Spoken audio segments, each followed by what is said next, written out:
Hi, everybody. My name's Jason. I'm kidding. I'm Jaden. I'm Eli. And we are the Yahuwah and the Torah channel, and we thank you guys very much for hanging out with us. It is a first day on our Creator's calendar. That means it is the beginning of the week. And so a lot of you guys are ending your week on a Sunday, but the day of the sun is not the day that we should be worshiping our Creator. And you won't find the Creator of the universe in a temple of man on a Sunday. And that's Jerry, and I'm hoping that Jade can lean over a little bit and pet him. I really appreciate that. So, gentlemen, how you guys doing? Good. All right. We are the family that believes what? Take it over, boys. It's on you. The law, statutes, and commandments are for all generations. That it was never done away with. That there was never any backing that they were done away with. That we believe that Yahuwah's name is Yahuwah. That is not God. That is just a title, a pagan title at that. And that his name is Yod-Heh-Vod-Heh, because we told Moses, I am that I am. That translates to behold the hand, behold the nail, and that is Yahuwah. And Yeshua is the Hebrew name of our Messiah, Yeshua, Yahushua. And it also means salvation. And it also means Yah is with us. And that does not mean that the Son is the Father and the Father is the Son. It means that the Father sent the representative of the kingdom to come on his behalf. And his laws, statutes, and commandments of the Son are the same as the laws, statutes, and commandments of the Father. They work in tandem. They are a team. They are an amazing team, and we can't thank them enough. All right, what you guys are looking at right here, you guys are looking at Yah Scriptures. They are available at yahscriptures.com. It's $70. This is a 3,153-page book that has 103 books. It is all fully restored name of our Creator, His Son. You can see right here, this is what the name that is in the Scriptures. This is his Paleo-Hebrew name. And this is the name of his Son right here, Yahushua. And it has the name of his Father in there as well. So here we are. This time it's Eli that should be petting the dog, and he is barely doing this. Okay, so here we are. This is where we're at today. We're in the book of 2 Kings. We are in the book. We are in basically the life of our family, our previous family, right? These are our forefathers, foremothers. These are the journey. This is the journey that they have. And so as we are rolling through Kings right here, we are today we're reading about Israel. And so if you look over on the right, this is Israel. This was the northern tribes that when they disbanded, they ended up with 10 different tribes at the top.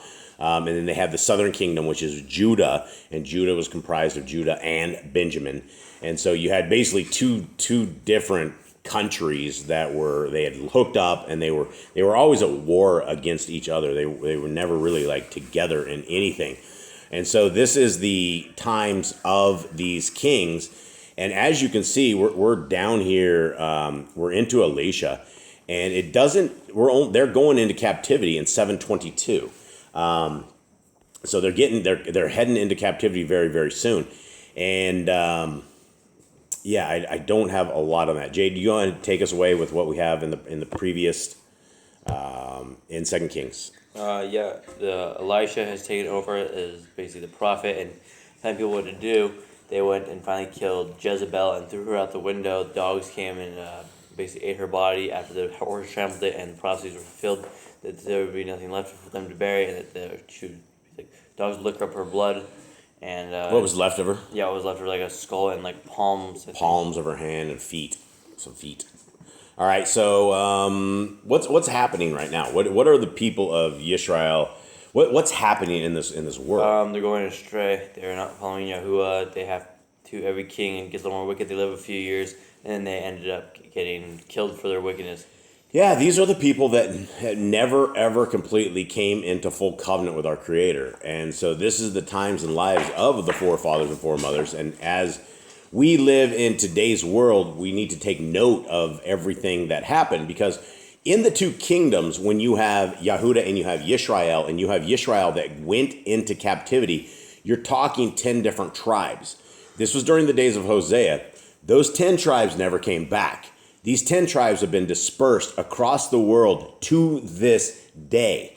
And the book of Hosea is talking about an end times time. It's in those days. Hosea is not talking about when our Creator divorced his people, he never took them back. And some people have an issue with the entire divorce thing during the days of Hosea, that our Creator, according to Scriptures, if you are caught up in adultery, you are killed. So what in the book of Hosea, it talks about the Creator of the universe divorcing his people, and to ever go back because they played the harlot. They went out and served other gods. They went out and did a whole bunch of other evil, wicked things. They played the whore, and so our Creator divorced them. He never took them back because according to Torah, you cannot take back a woman who has been defiled. You cannot do it. That if you are in a marriage, if you are in some sort of a covenant, and your spouse goes out and defiles the bed, they are no longer okay for you. There's nowhere in Torah that it ever says to go back to a defiled spouse in that case. And back in the days, anyone caught in adultery would be killed. So how does our Creator ever take his people back? He took them back by the death of his Son. That is the death of the way that the Torah has been fulfilled, because by his death, now we are able to marry our bride, who is Messiah Yahushua. That is now us. We have the ability to get into this kingdom based upon the death, burial, and resurrection of our Messiah. And so it's one of those heated topics. I'm going to do a video just on this particular part. But it's one of those things that people want to argue a tremendous amount about, because when a marriage has been broken from infidelity, according to Torah, you're not to go back to them. And that's the way it is. And there's no place in Scriptures. And when I asked the person that was involved in this conversation for Scriptures, he says it's all over. And I did a lull, because I don't know what else to do except chuckle, because it's not all over. We have to look, and we have to understand, and we have to do things how our Creator wants us to do them, and not how we want to do them. So here we are. Let's get into 2 Kings 10.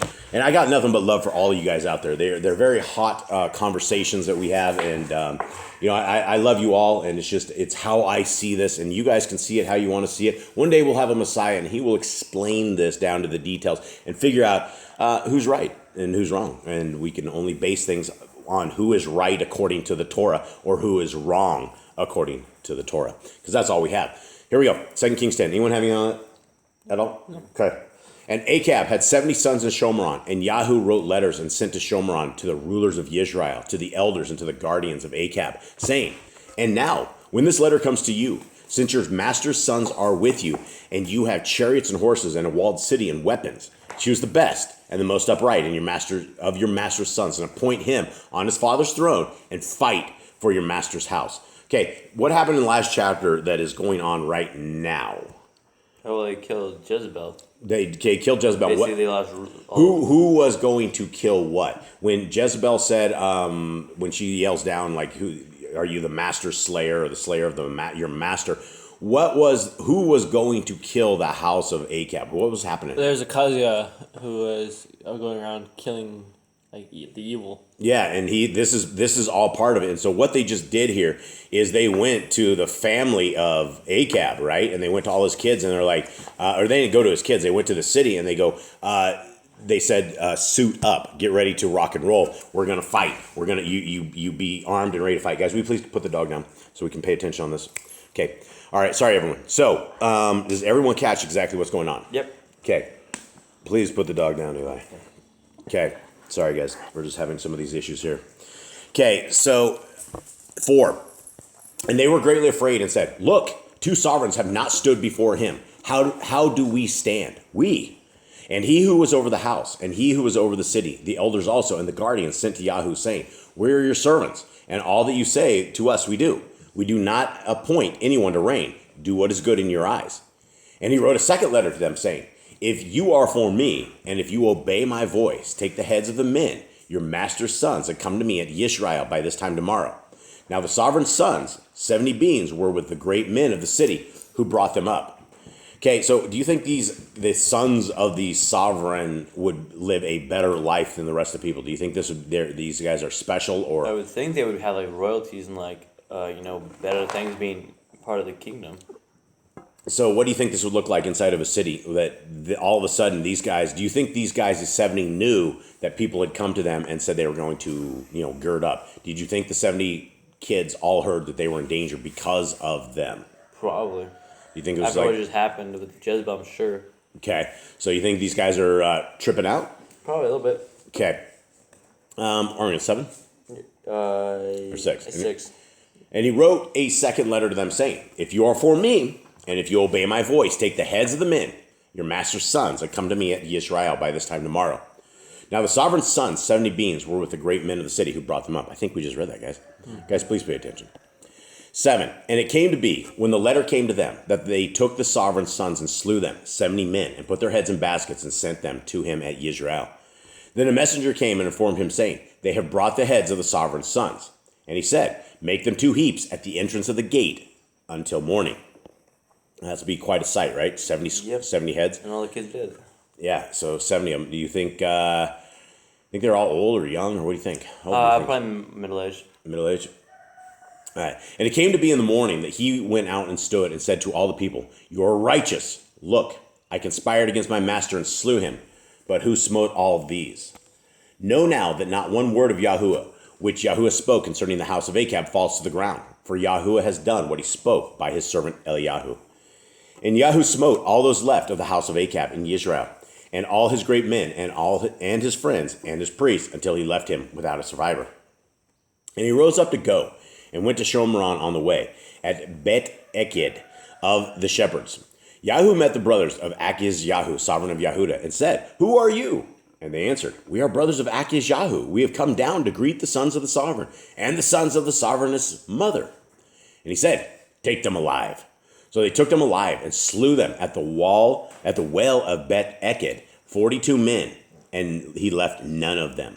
Okay, so what's happening? Did a merry band of men just make it to the wrong place at the wrong time, or what's happening here? Well, these are the brothers of the guy that's went around killing everyone, so... No, this is the brothers of Akish Yahu. Wasn't he the one that just killed everyone? Yahu is the one that just went and smoted everybody. Okay. And then he met the brothers of Akish Yahu, sovereign of Yahudah. So He's just like the Kingslayer. Yeah, and so he got all the brothers, but there's 42 of these guys right here. Well, he's killed 70, 40 shouldn't be a big deal. Yeah, but this is interesting. Why I don't know why he's going after Judah now. Yeah, I don't know. He just went and killed him. He almost feels like a messenger that's like set out to do justice. Maybe he's just here trying to clean the land and restart, reset. I think where they failed is they said, we have come down to greet the sons of the sovereign and the sons of the sovereigness' mother, right? The sovereigness' mother's Jezebel. She dead, right? And the sons, they had just killed. So they're like, these are friends of these people we just killed, I think, right? Kill them. Take them alive. Okay. 15. And he left there and met Yahonadab, son of Rechab, coming to meet him. And Barakim said to him, is your heart right as my heart is toward your heart? And Yahonadab answered, it is. If it is, give me your hand. And he gave him his hand, and he took him up into the chariot. And he said, come with me and see my ardor for Yahuwah. And they made him ride in his chariot. This is a weird thing, right? This is now we're jumping from people to people here. Yeah, and this guy's like, are you with me? Jump in my chariot. Now they're going to go on an adventure here. 17. And he came to Shomron and smote all those left of Achab and Shomron till he destroyed them according to the word of Yahuwah, which he spoke to Eliyahu. So homeboy is like going along. He gets up in this chariot. And he's like, come with me for this adventure. And they just go and kill a whole bunch of people, right? That's they smote all those left of Achab and Shomron. You don't have a number. Who knows what that is till he had destroyed them. That could be a lot. Okay, 18. This should trip you guys out, and you should wonder what's going on with this. And I got Hannah, my dog. She's going crazy over here. Sorry, guys. All right, and Yahu gathered all the people and said to them, Achab serves Baal a little. Yahu serves him much. Now, is this out different than what? Yahu just went and... Is this Yahoo speaking? Unfortunately, I know what happens. So. You know what happens. Anyone else not know what happens? If you don't know what happens, then this should be a mystery to you. No, I'm pretty sure I remember what happens. You do? I think so. Okay, well, Kate doesn't. So I can assume what happens here after all this. Oh, what do you think? What do you think happens? This is a bit of a setup, but Yeah, it is a setup. Yes, it is a setup. That's true. Yeah, Okay. I remember this. Okay, 19. And so, that's a huge thing, right? You imagine that if you said that in Israel, I serve Baal. They'd like out the gates. Yeah, you're dead. Pick up the rocks, boys. Okay, and now call to me all the prophets of Baal, all his servants and all his priests. Let no one be missing, for I have a great slaughtering to make to Baal. Anyone who is lacking shall not live. But Yahoo did this deceptively in order to destroy the servants of Baal. So the thing is, he actually told the truth right here. He'd made a great slaughtering. There's definitely a great slaughtering coming. Great slaughtering of Baal. He also says anyone who is lacking shall not live. So these guys were like cheering on their own death. I mean, he gave them a death sentence, and they didn't quite get this. Sorry, it's a spoiler alert. And Yahoo said, proclaim an assembly for Baal. So they proclaimed it. And Yahoo sent throughout all Israel, and all the servants of Baal came, so that there was not a man left who did not come. We're having a party for Baal, let's go. And they came into the house of Baal, and the house of Baal was filled from end to end. And he said to him, who was over the wardrobe, bring out the garments for all the servants of Baal.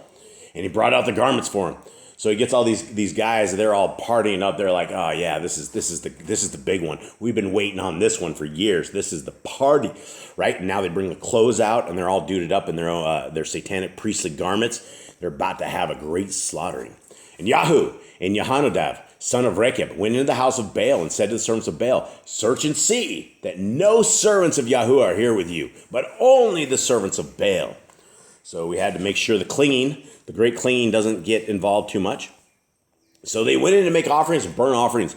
Now Yahoo had appointed for himself 80 men on the outside, and had said, the man who lets escape of the men whom I have brought into your hands, his life for his life. All right, so you have 80 dudes that are going around on the outside, and their commands are that if you lose any one of these people inside, you will die. It is your life for his life. That takes the stakes up a little bit, right? That makes things even more. Normally, it's they're like, oh, I can't kill the servants of Baal. Anyone escapes, you're all dead, right? That's essentially what is going on here. Anyone want to be in this cavalry? You guys want to be soldiers here? Yeah, I'm good with that. You want to do this? Yeah. And at the expense of if any of these dudes, because these guys are going to be crawling out the windows, man. Somebody comes blowing in the doors. There's 80 of us. We're surrounding this place. Yeah, but there's a lot of them, dude. There's way more people. The place is stacked end to end, man. There's some people there. You know these people are going to be okay with a lot of this. So, all right, here we go. 25. And it came to be, when he had finished making the burnt offering, Yahoo said to the guard and to the officers, go in, smite them, let no one come out. And they smote them with the edge of the sword, and the guards and the officers threw them out, and went into the inner room of the house of Baal, and brought out the pillars of the house of Baal, and burned them, and broke down the statue of Baal, and broke down the house of Baal, and made it a latrine to this day. Guys, he made it a crapper. Yeah. He made it a pooper station. So that's what it is. They took that, and that is rightfully so, because it's just a false mighty one. Thus Yahoo destroyed Baal out of Yisrael. However, Yahoo did not turn away from the sins of Yerovam, son of Nevet, who had made Yisrael sin from the golden calves that were at Bethel and Dan. And Yahoo said to Yahoo, because you have done well by doing what is right in my eyes, and have done to the house of Achab all that was in my heart, your sons are going to sit on the throne of Yisrael to the 4th generation. All right, so that gives us a little bit of time, right? We know that because it's not very much longer before these guys go into captivity. Mm-hmm. So the house of Yahoo, and in fact, when you start reading the book of Hosea and you read it really slowly, it talks about the sins of Yahoo and the things of his family that this did. So he's like one of the main people in Hosea as the curses and what's going to be pronounced is being pronounced. 31. But Yahoo did not guard to walk in the Torah of Yahuwah Elohim of Yisrael with all his heart, for he did not turn away from the sins of Yerovam, who had made Yisrael sin. And I suppose that he probably should have gone and cleaned the land for all these idols, right? Got rid of the golden calves, get rid of this. Torah. I'm sure there's probably Asheroth poles still sitting there. It seems like Yisrael had a hard time with the Asheroth poles. Okay. In those days, Yahuwah began to cut off some in Yisrael, and Kaziel smote them throughout all the border of Yisrael, from the Yarden to the sun rising, all the land of Gilead, the Gadites and the Reubenites and the Menashites from Aror, which is by the Wadi Arnon, including Gilead and Bashan. And the rest of the acts of Yahoo, and all that he did, and all his might, are they not written in the books of the annals of the sovereigns of Yisrael? So Yahu slept with his fathers, and they buried him in Shomeron. And Yahu Akaz, his son, reigned in his place. And the days of Yahu reigned over Yisrael. And the days that Yahu reigned over Yisrael in Shomeron were 28 years. All right, fellas, that's more examples of why we need to obey the laws, statutes, and commandments of our Creator. Why we are told not to swerve to the left and not to swerve to the right. Why we are told not to do things that we think are right in our own eyes, not to do what goes against what we think is right in Yah's eyes. It's very important that we try to get this Torah right and try to walk this as well as we possibly can in the short amount of time that we have. Because we have no idea when our last breath will be here. We have no idea when our last day will ever be on these planes that our Creator has provided for us. And this is why if those of you who are listening from the outside, if you guys ever come in on this stuff, these are the days that you would want to start keeping Torah. The Torah is found in Genesis, Exodus, Leviticus, Numbers, and Deuteronomy.